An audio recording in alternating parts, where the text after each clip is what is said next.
My first guest tonight is the anchor and managing editor of the NBC Nightly News. Please welcome our friend Brian Williams.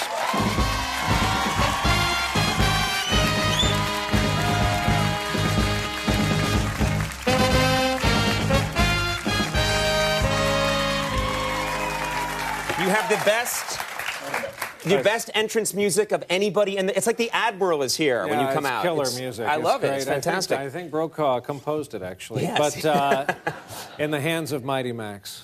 You know, in the hands of Mighty Max. Yes. Thank you very much. And I should mention, while we're on the subject of Max, and I know that you're a huge, giant Springsteen fan. What did you think of the halftime show with Bordering Springsteen? on Stalker. Yes, I've seen Bruce and Max behind him in several overseas nations, and domestically, of course, we were born 8 miles apart. I'm from the Jersey Shore, so you know, he was the first guy to make us feel like one of us had made it. I thought it was fantastic. I thought it was a 12-minute concert. You'd have to try very hard to fit in more music. What did you think of the now legendary shot where Springsteen ran at the camera, dropped to his knees, and his crotch hit the lens of the camera? And I actually had someone at MIT work it out, 44 miles an hour. Yep.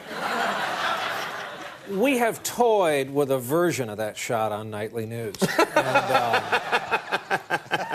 And, it's just, you know, it's too much package. Yeah. But I think I've seen Bruce do that at all of his venues, and I think he, you know, I don't mean to speak ill of the master, but I think he mistimed his slide. I think it's like third base, like anything else done well. I think he usually has a place where he needs to hit. And he overshot the runway, plain and simple. Did you find that shot jarring when you were watching? I was watching on a big screen. Yeah. Eating chili. Yeah. Yeah. That's just a lot of package at a high rate of speed. Yes, yes. Let's move on to, first of all, I can't thank you enough. You are a very busy man. You have a real job. Hugely. And you took time to be here, so thank you. That was nice of you. It's my pleasure. You've meant so much having you in this building. What I love about having your show here all these years, you share this floor as you've made fun over the years with local news here in New York. Right across the hall, the local news has been here. Our twin icons at Channel 4, Sue Simmons, Chuck Scarborough, and on any given day, you can either see them in the elevator or a guy with a massive Jell-O mold head wound from your show. Yeah, yeah. Our hallway is packed with freaks. Yeah, dolphins. Monsters, manatees, self-pleasuring bears. Yeah. And I love that aspect of our show. A llama, Abe Lincoln with a red rubber ball in his mouth. It's just fun. Yes. So, and Abe Vigoda is always here, seemingly, one of the founding fathers of this network. So we'll miss you in that respect. Are you going to come out and visit me in Los Angeles? Probably not. No. See, this is kind of the end of us, too. Yeah, But yeah, what are you going to do? I don't go out there much. I don't do L.A. well. I can't have stubble in my... What are you going to have, little red stubble? I don't know how you're going to pull this off. Everyone out there has 3-4 days growth. It's just... And they get the man groomers to keep it at 3-4 days growth. Yes, Knit hats in the summer. Your women are wearing Uggs. It's a different culture, Conan. You went to Harvard. You're a creature of the East. I am harboring fears about this move for you. My skin, really not an L.A. Skin type and that can survive. The hair's big at a time when bed hair has dominated men's fashion for a long time. I'm looking out for you. I'm not going to come out to see you, but I'm looking out for you from here. But, you know, I'm going to try and lure you there because I think you and I have a chemistry which it's borderline lethal. But if I can get you out to Los Angeles... that would be a huge accomplishment for me, and I will lure you with something that I know you love. You love fast food. I know that about you, and Los Angeles has some of the best fast food in the world. Fantastic. You've got, just start at LAX, which is where all things start. You've got the Cinnabon right there in the We've terminal. talked about Cinnabon tonight, and it's one of the great places of all time. And, you know, try convincing the TSA to work this deal with any other company. If you went to an airport and said, we'd like to route the air from our ovens back into the airport on the people, you know, they'd think you were crazy. Cinnabon, it's mandatory. Yes, So you've got that. And then on Sepulveda, right outside the airport grounds, you've got the In-N-Out Burger, which is just... In-N-Out Burger. That's the entire That's the entire reason for my move to Los Angeles, the In-N-Out burger. Oh, man, it's the Lutece. It's the 21 of fast food. I like to ram 2 of those down right before the red eye, because that's a peaceful nice feeling. sleep. Yeah. That's better than an Ambien, Yeah, 2 of those. That's a nice feeling. Let that beef fat get in there and then get in your pores and share as much as possible with your seatmate. So, what is your, now let's forget Los Angeles, and I'm allowing the East Coast as well. What's your favorite fast food restaurant? Do you have one that you just have to say, that's just it for me? That's... The Arby's Yes! roast beef Arby's. and cheese is Arby's. hard to beat. Yes, yes. And then when you can get varying amounts of horsey sauce, their patented horsey sauce, but comes on an onion roll. Mm-hmm. It's fantastic. It's portable.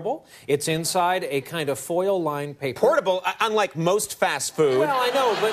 Which has to be carefully constructed in the basement. No, there's scientific foil lining. The Yes. same material those airport firefighters wear will keep your sandwich warm for, I've found, days in a briefcase. I've gone to Iraq to visit our troops and taken Arby's with me, still hot and fresh when I get there. It's good. If we don't get some free food out of this. Yeah, I know. Hello? There is a blogger who's fascinated with you and your stylings, and I want to bring her up. It's called there's a blog called the Brian Williams Tie Report. Yes, there is. This woman writes beautifully. You just looked at your watch. Where do you have to go? I am now going to stretch this interview out like you wouldn't believe. This is what this woman wrote about last night's tie selection. Alas, as Thomas Paine once said, it is only a step from the sublime to the ridiculous. And Brian Williams took that step tonight. After le triomphe that was last night's cravat, tonight's is certainly a misstep. Its vivid purple with jarringly white narrow stripes made me sigh repeatedly.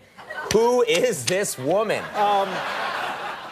I've been warned mostly by security personnel not to read this blog. And I did it on the air. You're welcome. It's as if...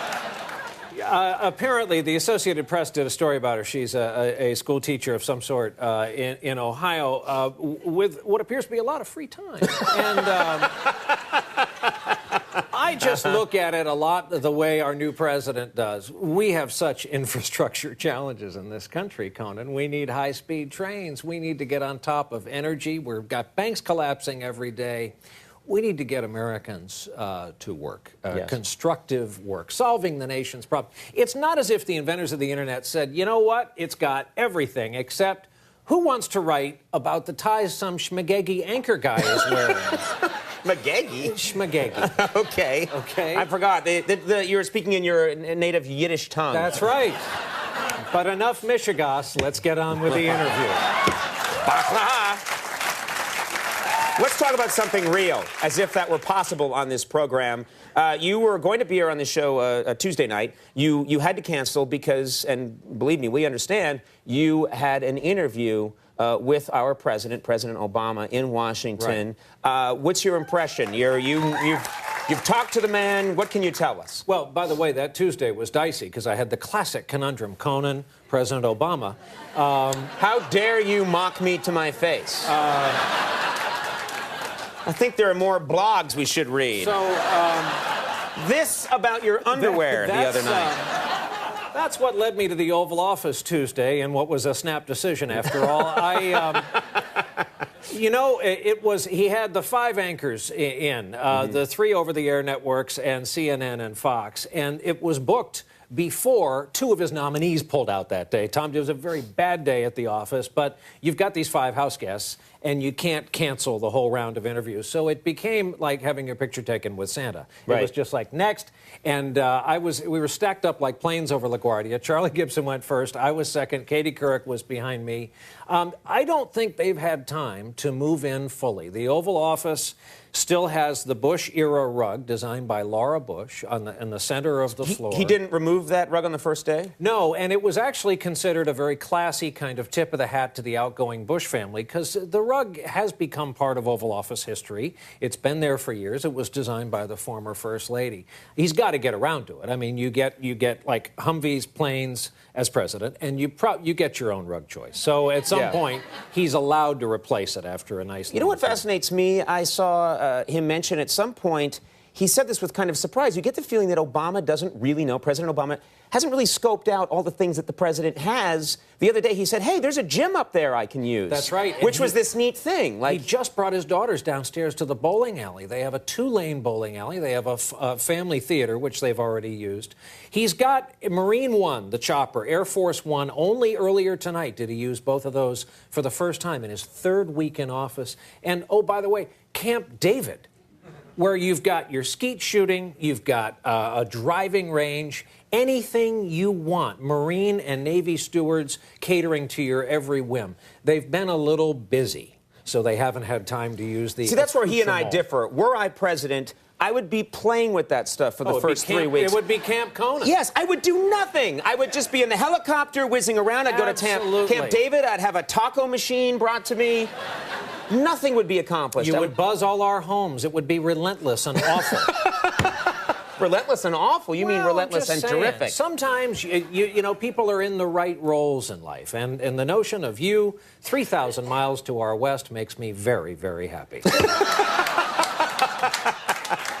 You're a horrible man. Thank you. Same back to you. NBC Nightly News with Brian Williams, of course, airs weeknights. I will make it my mission in life to get you out to Los Angeles. You will bunk with me. I'll be there. I have a racing car bed for you in the guest room. You know I love you. You will sleep in that bed. I can't thank you enough. You're a good man. Brian Williams. We'll be right back. Oscar-nominated actress Taraji P. Henson is here.